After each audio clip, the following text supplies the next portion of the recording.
Hello everyone. +2 class की physics का हम चैप्टर स्टार्ट करने जा रहे हैं। Dual nature of radiation and matter. Dual का मीनिंग है दो प्रकार का नेचर।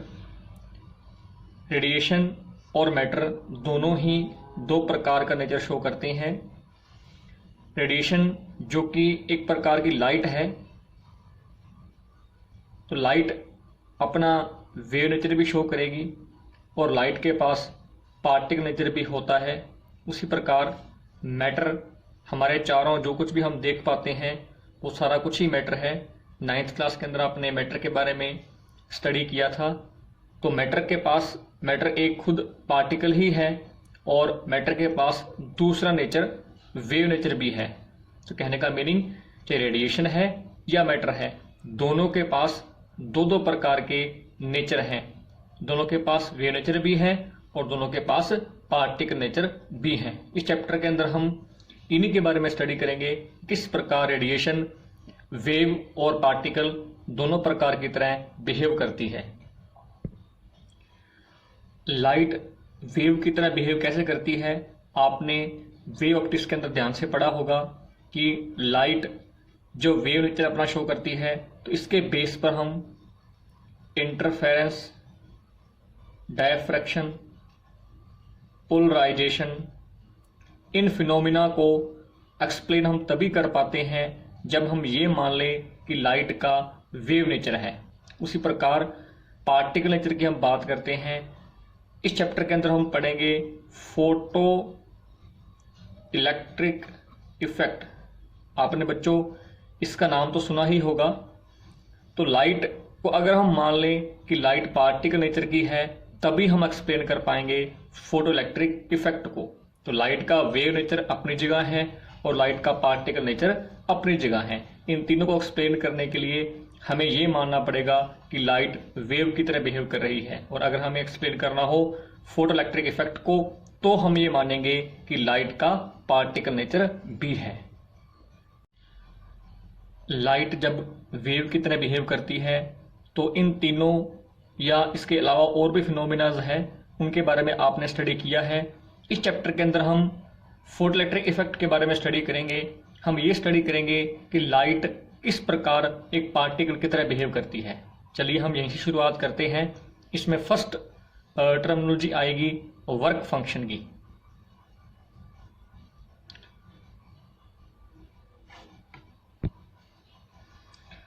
हम जानते हैं बच्चों,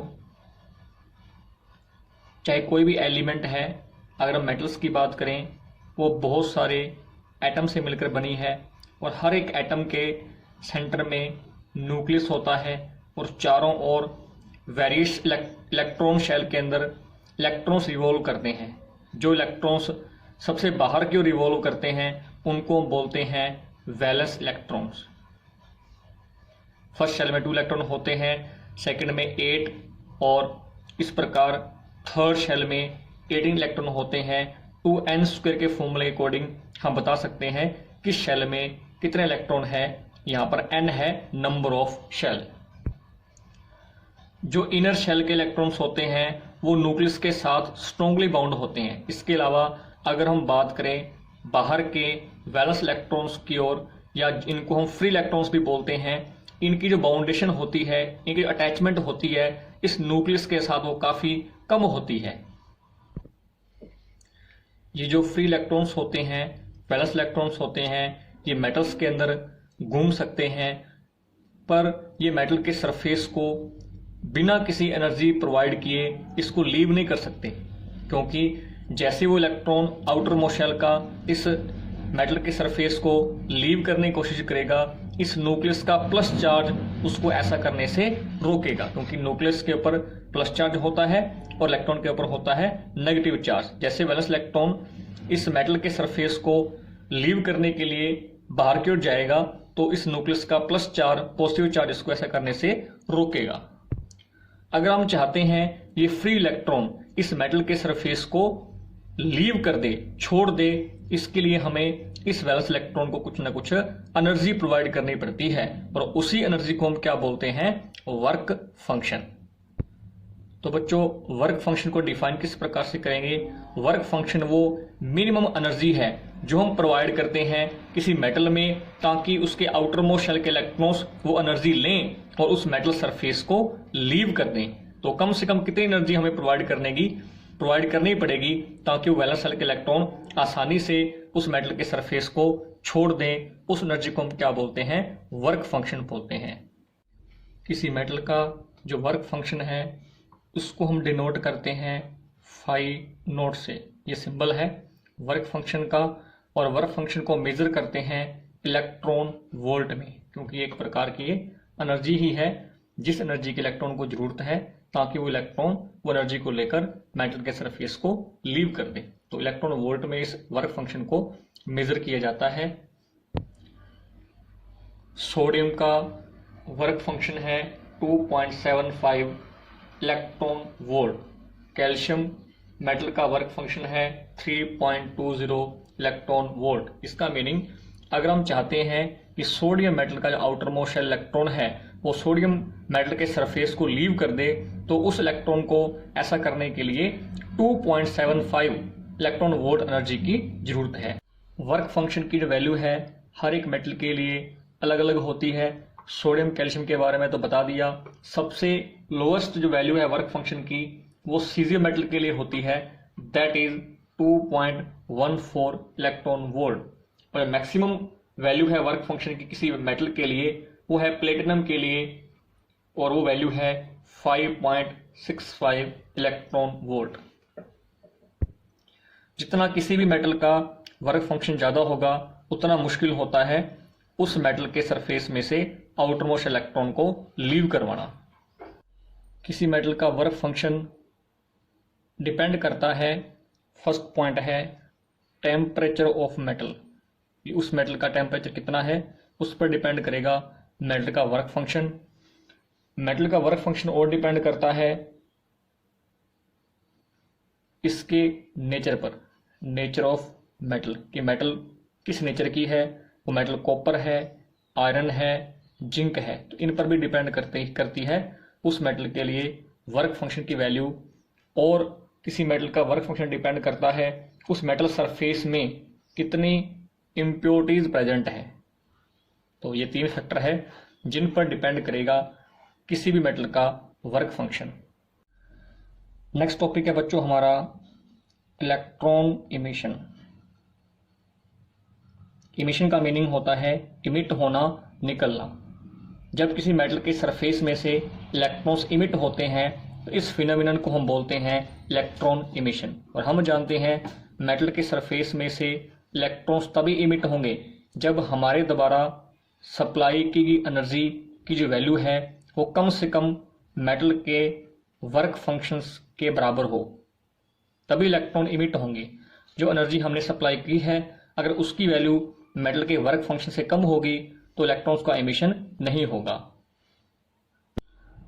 जो भी हम एनर्जी सप्लाई करते हैं किसी मेटल को ताकि इलेक्ट्रॉन्स का इमिशन हो सके, वो एनर्जी कई तरीकों से हम सप्लाई कर सकते हैं। इसमें फर्स्ट है थर्म आयोनिक इमिशन। इस फिनोमिनन के अंदर क्या होगा, जो भी हम एनर्जी की सप्लाई करेंगे किसी मेटल को इलेक्ट्रॉन के इमिशन के लिए, वो एनर्जी हीट की फॉर्म में हम सप्लाई करेंगे। मतलब हम मेटल के सरफेस को किसी तरीके से हीट अप करेंगे ताकि उस हीट से वो फ्री इलेक्ट्रॉन्स एनर्जी को लें और मेटल के सरफेस से बाहर आ जाएं। तो इस प्रकार के फिनोमिनन को हम क्या बोलते हैं? Thermionic emission.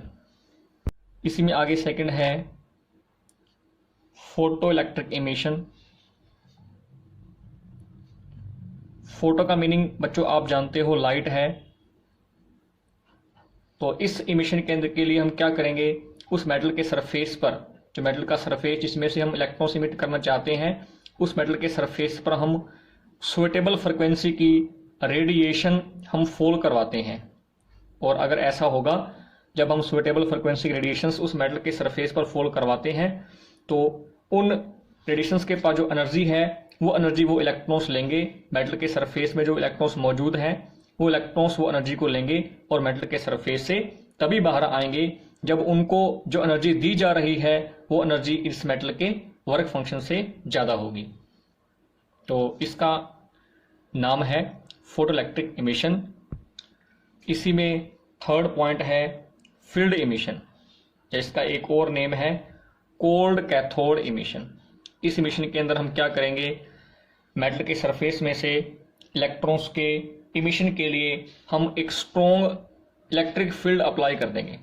तो स्ट्रॉन्ग इलेक्ट्रिक फील्ड अप्लाई करने से जो इलेक्ट्रॉन्स है मेटल के सरफेस में वो बाहर आ जाएंगे, उनका इमिशन शुरू हो जाएगा। तो इस प्रकार के फिनोमिनन को हम बोलते हैं फील्ड या कोल्ड कैथोड इमिशन।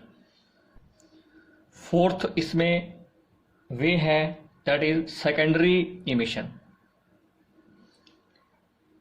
हम चाहते हैं कि जो हमारे पास मेटल है उसके सरफेस में से इलेक्ट्रॉन्स इमिट हो, और अगर हम इलेक्ट्रॉन्स के इमिशन के लिए मेटल्स के ऊपर हम फास्ट मूविंग इलेक्ट्रॉन्स की बौछार करवा दें ताकि इस मेटल के सरफेस में से इलेक्ट्रॉन्स का इमिशन शुरू हो जाए, तो इस प्रकार के मेथड को हम क्या बोलते हैं, सेकेंडरी इमिशन।